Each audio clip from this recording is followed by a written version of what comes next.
ಇದು ಒಂದಿನದ ಸಮಸ್ಯೆ ಅಲ್ಲ, ಸುಮಾರು 25 ವರ್ಷದ ಸಮಸ್ಯೆ.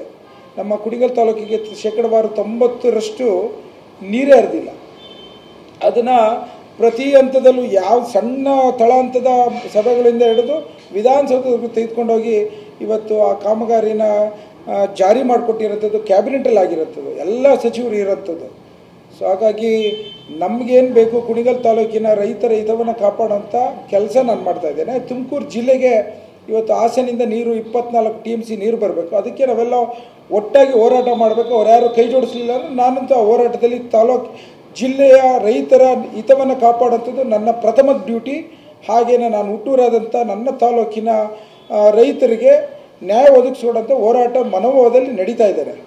ಸೊ ಹಾಗಾಗಿ ಅವ್ರಿಗೆ ರಾಜೇಂದ್ರ ಅವ್ರಿಗೆ ಇವತ್ತು ಒಂದು ವಿಚಾರದಲ್ಲಿ ಅವರು ಎಲ್ಲೋ ಒಂದು ಕಡೆ ಅದ್ರ ಬಗ್ಗೆ ತಿಳುವಳಿಕೆ ನಾನು ಹೇಳೋಷ್ಟು ದೊಡ್ಡನಲ್ಲ ಅವ್ರ ಕುಟುಂಬಕ್ಕೆ. ಇವತ್ತು ರಾಜಣ್ಣವ್ರ ಬಗ್ಗೆ ಅಪಾರವಾದ ಗೌರವ ಇದೆ. ಅವರು ಸಹ ಭಾಳಷ್ಟು ಹಿರಿಯ ರಾಜಕಾರಣಿಗಳು. ಹೌದು, ಸದನದಲ್ಲಿ ನಾನು ಪ್ರಸ್ತಾಪ ಮಾಡಿದೆ, ನನ್ನ ತಾಲೂಕಿಗೆ ರೈತರಿಗೆ ಏನು ಸಾಲದ ಒಂದು ಶಕ್ತಿ ಕೊಡಬೇಕು ಅಂತ ಅವ್ರ ಹತ್ರ ನಿರೀಕ್ಷೆ ಪಡ್ತೀನಿ. ನನ್ನ ಸಚಿವರವರು ನನ್ನ ತಾಲೂಕಿನ ರೈತರಿಗೆ ಸಾಲವನ್ನು ಕೊಡಿಸೋಂಥದ್ದನ್ನು ಅಪೇಕ್ಷೆ ಪಡೋದು ತಪ್ಪ? ಯಾವ ಕಾರಣಕ್ಕೋಸ್ಕರ ಪ್ರತಿಯೊಂದು ಹಂತದಲ್ಲೂ ಈ ರೀತಿಯ ಹೇಳಿಕೆಗಳು ಕೊಡ್ತಾರೆ ನನಗೆ ಗೊತ್ತಾಗ್ತಿಲ್ಲ. ನಾನು ಯಾವುದೇ ಕಾರಣಕ್ಕೂ ಎಷ್ಟೇ ಪ್ರವೋಕ್ ಮಾಡಿದ್ರು ನಾನು ಕಾಂಗ್ರೆಸ್ಸಿನ ಶಿಸ್ತಿನ ಸಿಪಾಯಿಯಾಗಿ ಕೆಲಸ ಮಾಡ್ತೇನೆ. ನನ್ನ ಪಕ್ಷಕ್ಕೆ ನಾನು ಮುಜುಗರ ತರೋದಿಲ್ಲ. ನಾನು ನನ್ನ ವಿಚಾರದಲ್ಲಿ ಏನೇ ಇದ್ರೂ ಇವತ್ತು ನಿಷ್ಠೆಯಾಗಿ ಕೆಲಸ ಮಾಡಬೇಕು ಅಂತ ಏನು ನಮ್ಮ ಅಧ್ಯಕ್ಷ ಹೇಳಿದ್ದಾರೆ ಅದನ್ನು ಪಾಲಿಸ್ಕೊಂಡು ಜನರ ಸಮಸ್ಯೆ ಹಲವಾರಿದೆ ರೀ. ಇವತ್ತು ನಮ್ಮನ್ನು ಅವರ ಸಮಸ್ಯೆಗಳನ್ನು ಆಲಿಸ್ಬೇಕು ಅನ್ನೋದು ನಿರೀಕ್ಷೆ ಪಡ್ತಾರೆ. ಬೆಳಗ್ಗೆಯಿಂದ ಪಾಪ ಜನರು ಬಂದಿದ್ದಾರೆ, ಬಡವರು, ಅವ್ರ ಬಗ್ಗೆ ಆಲೋಚನೆ ಮಾಡೋಣ. ಅದು ಬಿಟ್ಟು ಈ ರೀತಿಯ ಹೇಳಿಕೆಗಳನ್ನು ಮಾಧ್ಯಮದ ಮೂಲಕ ಕೊಟ್ಟು ಜನರನ್ನ, ನಮ್ಮ ಪಕ್ಷದ ಕಾರ್ಯಕರ್ತರುಗಳೆಲ್ಲ ಭಾಳಷ್ಟು ನಿರೀಕ್ಷೆ ಪಡ್ತಾ ಇದ್ದಾರೆ. ಇಲ್ಲಪ್ಪ, ಕಾಂಗ್ರೆಸ್ ಪಕ್ಷ ಭಾಳಷ್ಟು ನಂತರ 140 ಸದಸ್ಯರು ಇದ್ದಾರೆ. ಅಧ್ಯಕ್ಷರು DK ಶಿವಕುಮಾರ್ ಸಾಹೇಬ್ರಂತ ಬಲವಾಗಿ ನಡೆಸ್ತಾ ಇದ್ದಾರೆ.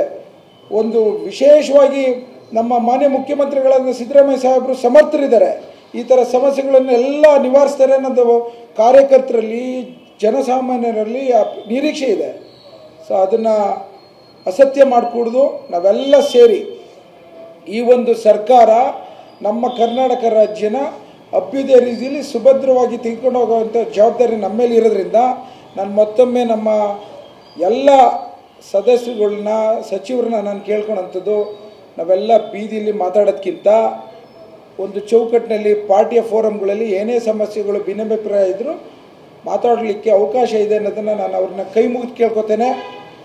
ನಾವು ಜನಸಾಮಾನ್ಯರು ಕಟ್ಟ ಕಡೆ ಒಬ್ಬ ಸಾರ್ವಜನಿಕ ಬಂಧುಗಳ ಸಮಸ್ಯೆನ ಆಲಿಸಿ ಅವ್ರಿಗೆ ಸ್ಪಂದಿಸುವಂಥ ಸುಭದ್ರವಾದಂಥ ಒಳ್ಳೆ ಹೆಸರು ಬರೋವಂಥ ಕಾಂಗ್ರೆಸ್ ಪಾರ್ಟಿ ಆಗಬೇಕು ಅನ್ನೋದನ್ನು ನಿರೀಕ್ಷೆ ಪಡ್ತೇನೆ ನಾನು. ಹಾಗೆಯೇ ನಮ್ಮ ತಾಲೂಕು ಮತ್ತು ನಮ್ಮ ಜಿಲ್ಲೆ ಬಂದ ವಿಚಾರದಲ್ಲಿ ಒಂದು ವಿಚಾರ, ಇವತ್ತು ಮಧುಗಿರಿಗೆ ನೀರು ತರೋಂಥದ್ದು ಎಲ್ಲ ನಾನು ಸಹ ಇವತ್ತು ನಿಂತು ಧ್ವನಿ ಕೊಡ್ತೇನೆ. ಅವ್ರಿಗೆ ಯಾವುದೇ ರೀತಿಯಲ್ಲಿ ಅನ್ಯಾಯ ಮಾಡಲಿಕ್ಕಿಲ್ಲ. ಅವ್ರಿಗೆ ಇವತ್ತು ಒಂದು ಮಾತು, ಅದು ಕೃಷ್ಣ ಬೇಸಿನ್ನು ಎತ್ತಿನೊಳ ನೀರು ಬರ್ತಾಯಿದೆ, ಅದ್ರ ಜೊತೆಗೆ ಎಲ್ಲೋ ಒಂದು ಕಡೆ ಕಾವೇರಿ ನೀರನ್ನು ತೆಗೆದುಕೊಂಡೋಗಿರೋಂಥದ್ದು ವಿಚಾರ ಇದೆ. ಅವ್ರಿಗೆ ಎಷ್ಟು ಸಿಗಬೇಕಾದಂಥ ನೀರನ್ನು ನಾನೇ ನಿಂತು ಅವ್ರಿಗೇನಾರು ಎಲ್ಲರ ಆ ಅಪಾದನೆ ಬರ್ದಂಗೆ ನಾವು ಮಧುಗಿರಿಯ ರೈತರಿಗೆ ನೀರು ಹರಿಸುವಂಥ ಕೆಲಸನೂ ನಾನು ಮಾಡ್ತೇನೆ. ಆದರೆ ಕುಣಿಗಲ್ ತಾಲೂಕಿಗೆ ನಮ್ಮ ರೈತರ ಹಕ್ಕನ್ನು ದಯವಿಟ್ಟು ಕಸಿದ್ಕೋಬೇಡಿ, ರಾಜಕಾರಣ ಬೆರೆಸ್ಬೇಡಿ. ನಾವೆಲ್ಲ ಅಣ್ಣ ತಮ್ಮದಿದ್ದಂಗೆ ಕೆಲಸ ಮಾಡೋಣ ಅನ್ನೋದನ್ನು ನಾನು ಹೇಳಲಿಕ್ಕೆ ಇಚ್ಛೆ ಪಡ್ತೇನೆ.